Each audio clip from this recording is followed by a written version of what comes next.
Hello everyone. All right, so here in my room at Old Key West, about to call it a night, but tomorrow we are going to do a little experiment and I'm going to share it with all of you.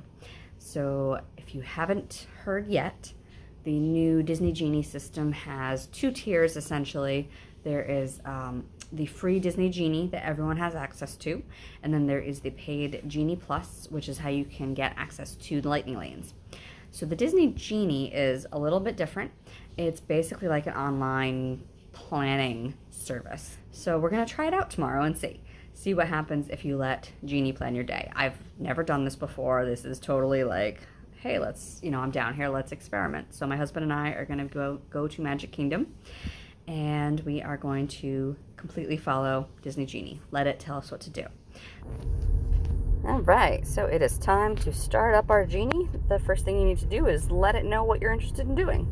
I've actually never done this before, so we're gonna find out together how it works. So right up when you open the app, right on your homepage, you're gonna have Get Started with Disney Genie. So we're gonna go ahead and get started. A whole new way to make the most of your day. Start now. We're going to let it know that it is today that we are here, that we want to talk about. You can do these in advance. You could even do it from home before you leave. And it's going to populate with the park that you have a park reservation for, which is what we want. So let's go ahead and continue. We are doing this only for Melissa and Joshua. The others weren't up for playing. So then we continue. All right, so you can choose to specifically tell it the specific attractions that you want to do. Josh, are there any specific attractions that you want to make sure we get in today? Try for Big Thunder. Big Thunder? Okay. Big Thunder Mountain. And then there's also entertainment, which there's really nothing in particular I think we want to, well, do we want to, actually, that might even be under attractions. Oh, this is actually a scroll. Okay, it scrolled me back to attractions.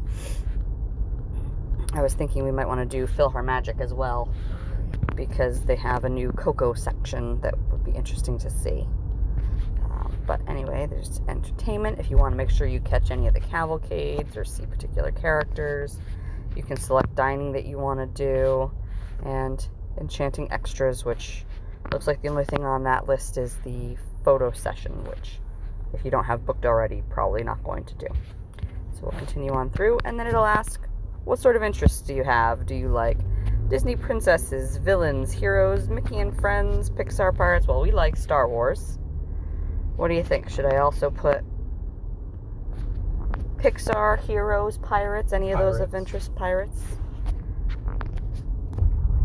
And then also park interests, character experiences, events and tours, fireworks, experiences for little ones, live entertainment, parades, seasonal offerings, park classics, slow rides, thrill rides, water rides, and what's new. Any of those of particular interest to you? Not really. All right, let's go ahead and put in park classics. Character dining, dining events, fine signature dining, quick service, or table service. Well, we will be doing quick service dining today since we don't have any reservations. And we're just making it a light, easy day. So that's about it. We've given it a few things we like. I'll pop in Mickey and Friends as an interest too, because I want to give it a few more things to be, well, you know what, I won't. I'm going to keep it pretty light, and then we'll see how it does. All right, so we'll go ahead and continue on. We don't need to worry about height requirements or accessibility, but it's pretty cool that they have those as things you can add on there. Continue. It is entering full strength magic mode. Oh, it gives you a notification of, hey, if you want to skip these lines, you can purchase them. Just a quick side note, I'm actually surprised Seven Dwarfs Mine Train would even still be available for purchase if it is. Space Mountain, on the other hand, yesterday we purchased one at $149 that started at $150. But we're not doing any of those today. It's going to explain about Genie Plus. We are not going to be getting Genie Plus because the idea is that we are trying to see how this Disney Genie works. Now it is creating our best Disney day. And so it'll go ahead and give us recommendations. And the first thing it wants us to go to is Peter Pan's flight. So that will be our first stop once we get into the park. All right, so as I'm already looking through the schedule for today, I can already tell you that there are certainly some flaws with just relying on Disney Genie. Now, the recommendation to start at Peter Pan's flight certainly makes sense because that's going to have a nice short wait.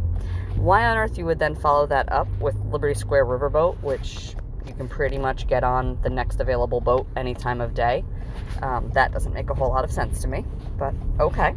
Now, it does give me Columbia Harbor House recommendation right after Liberty Square, which is nice because it's keeping me local to where I am rather than sending me walking all over the park. So I'll give it that.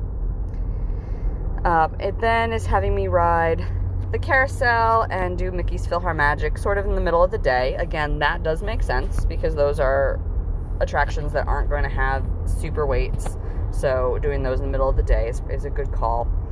However, Big Thunder Mountain is the only attraction, one of the two attractions that I told it I wanted to ride. It's sending me there at 2:30 in the afternoon, which is going to be the busiest time of day. Doesn't really make sense to send me to the most popular attraction I want at the busiest time of day, in my opinion. Then it's having us go over to Tom Sawyer Island, have dinner at Liberty Tree Tavern, which is interesting because I specifically told it I wanted quick service dining, not table service dining. I don't have a dining reservation for Liberty Tree Tavern, so there's a good chance we wouldn't get in. It could be that it's thinking, okay, there's only 2 of us, so we can do the walk-up, which is possible. We will not be doing that today because we actually ate at Diamond Horseshoe yesterday, which is the exact same menu.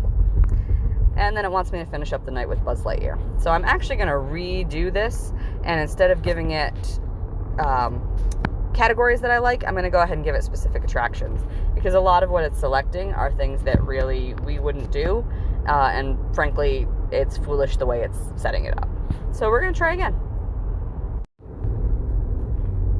Alright, so we haven't even entered the park. I've now added the attractions that we would be interested in doing, and I can already tell you that Disney Genie, just blindly following it, is going to really screw up your day.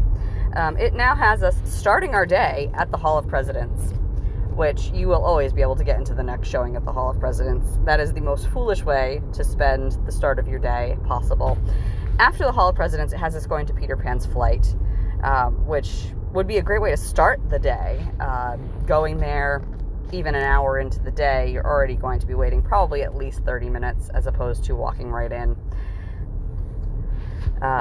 Then it has us going to Liberty Tree Tavern at 11 a.m. Again, I told it I wanted quick service dining, so I'm not real sure why it's putting us in there. So, I mean, just looking through here, it still has us going to Big Thunder in the middle of the afternoon, which is just foolish. This one's a little bit better than the last one. It's giving us somewhat more sensible recommendations, but, you know, if you blindly follow Genie, you're going to be in for a really horrible day. You could still use Genie, but you need to add a little common sense. Think about, you know, these Hall of Presidents, then Peter Pan, maybe think about inverting them or skipping Hall of Presidents entirely and doing that later. So Disney Genie already not so much working out. We're going to have to evaluate how we want to do this so that we're not just completely wasting our day. So I've told it specifically a few attractions we want: Big Thunder Mountain, the Hall of Presidents, Mickey's PhilharMagic, Pirates of the Caribbean, Tomorrowland Transit Authority People Mover, and the Enchanted Tiki Room. Keeping it pretty simple, a mix of a couple of key attractions and then some shows. And then I've also selected that we'd like to eat at Cosmic Ray's Starlight Cafe because it kept giving us sit-down meals, so I figured if I tell it this is specifically the meal I want, hopefully it will make it better. So let's see how we do. I'm actually going to take out the interests as well, so that it's just trying to give us what we want. Alright, it wants us to start at Buzz Lightyear, which is a sensible start. Then go ride the People Mover. It's still sending us to Liberty Tree Tavern, which I find extremely annoying. Then over to Pirates, and it still wants us to do Big Thunder in the middle of the afternoon. So because it's now sent us to Big Thunder 3 times in the middle of the afternoon, I think it's safe to say that the Disney Genie service is actually trying to move people following it into the more crowded times to try to even out the crowd a bit. Interesting tactic. I think we will probably follow this for the most part, substituting cosmic rays in earlier in the day and perhaps substituting Big Thunder Mountain instead of Buzz Lightyear for the start of the day. So, yeah, we'll see how this goes. I can already tell you, if you just follow Genie, you are not going to have a magical day. So I don't know if you'll be able to hear this. I might have to re-record the audio, but as we were walking to Magic Kingdom, we just got to Magic Kingdom and opened up the plans again, and Genie actually has changed the recommended plans, probably because of shifting time of arrival and shifting crowds. So now it wants us to go start at Buzz Lightyear and then go to Mad Tea Party, then stop for lunch. We are actually going to go ahead and ride Big Thunder because that's our number 1 for today. And it keeps sticking us in the middle of the afternoon, which we are not going to do. So we're actually going to go head there first, and then we'll see what Disney Genie wants us to do after that. Okay, so I am back home, and I actually wanted to give you a little bit of a summary of how the rest of that Genie day went, because it did not go according to plan. As I said, we decided to go to Big Thunder Mountain first because it was the one thing that we really wanted to do, and waiting until 2:30 in the afternoon was not a smart solution. So after we rode, we looked at Genie again, and at that point it told us to go ride Under the Sea, the Little Mermaid ride. Figured, okay, that's a reasonable choice. The biggest headliners like Peter Pan, Space Mountain, Splash Mountain were already starting to get longer. So we went and rode Under the Sea, walked right on. Great. After that, it then wanted us to go to the Hall of Presidents again. At that point, we pretty much said, okay, this is not working. We're not going to waste our day just to prove what we can already see from the way that this is giving us a plan. So we, at that point, broke. We just did a few things we wanted to do, mostly shows. And then we actually left the park pretty early and went hotel hopping, which is a really fun thing to do. We love to do it, go visit a couple of hotels each trip. Just walk around, see what the seasonal theming looks like, and enjoy some of the restaurants at the hotels and things like that. So that was our experience with Disney Genie.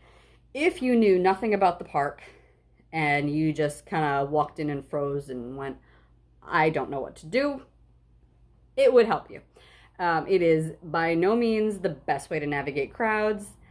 It doesn't really listen to you, as you saw multiple times. I told it we wanted quick service dining, and it kept putting me at a table service restaurant.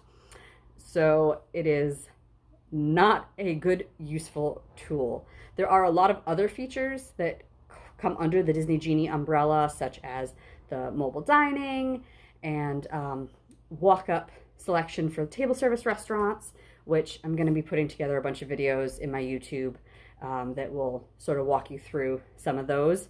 Those are useful, but the Disney Genie free planning tool, avoid it at all costs.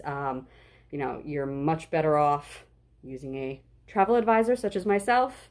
We will give you far more accurate and useful tips, sometimes customized to your personal family preferences and styles, rather than relying on a generic tool that I think Disney is really trying to use to manipulate crowds, to sort of even things out on their end and maybe compensate for people who are doing the smart things and going to the places where you'll save the most time.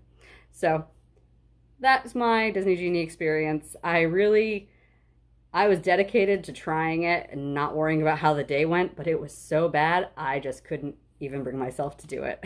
So hopefully I can help you plan a much better day for your next trip.